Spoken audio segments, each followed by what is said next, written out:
Perbaikan jalan usaha tani dan bantuan sarana pertanian di Kabupaten Tabanan dipastikan terus berlanjut pada tahun 2025 mendatang.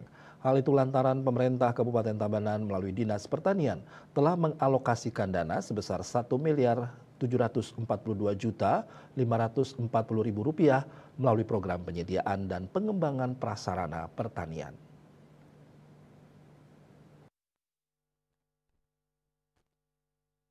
Berdasarkan data Dinas Pertanian Kabupaten Tabanan, anggaran sebanyak Rp1.742.540.000 akan dialokasikan ke berbagai kegiatan, meliputi pembangunan jalan usaha tani di Desa Mundeh, Kecamatan Slemadeg Barat, dan pembangunan jalan usaha tani Subak Aseman 4 di Desa Tanggun Titi, Kecamatan Slemadeg Timur. Selanjutnya, pembangunan jalan usaha tani Tegal Belaye, Desa Kesiut, Rabat Beton, Jalan Usaha Tani Banjardinas Karyasari, Desa Karyasari, Kecamatan Pupuan, dan pembangunan saluran irigasi Desa Perian Tengah, Kecamatan Baturiti. Selain kegiatan dalam bentuk pembangunan jalan usaha tani, program penyediaan dan pengembangan prasarana pertanian pada tahun 2025 juga akan mengalokasikan bantuan untuk pembelian peralatan pertanian buat kelompok tani adat Talangpati, Desa Antapan, Kecamatan Baturiti.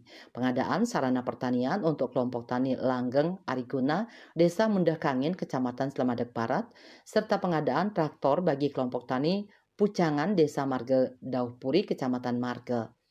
Kepala Bidang Sarana dan Prasarana Dinas Pertanian Kabupaten Tabanan, Ninyoman Riyawati mengungkapkan, program penyediaan dan pengembangan prasarana pertanian ini menggunakan sumber dana dari APBD tahun 2025.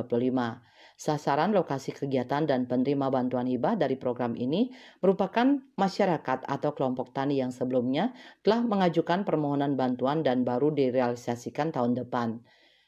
Ia mengakui pengalokasian program khususnya menyasar jalan usaha tani dan irigasi belum bisa untuk semua titik yang mengalami kerusakan. Namun alokasi tersebut akan menambah jumlah persentase prasarana pertanian di Kabupaten Tabanan yang dalam kondisi baik sehingga pelaku di sektor pertanian akan terbantu dalam berproduksi, pengangkutan, dan distribusi hasil panen. Bisnis Bali melaporkan.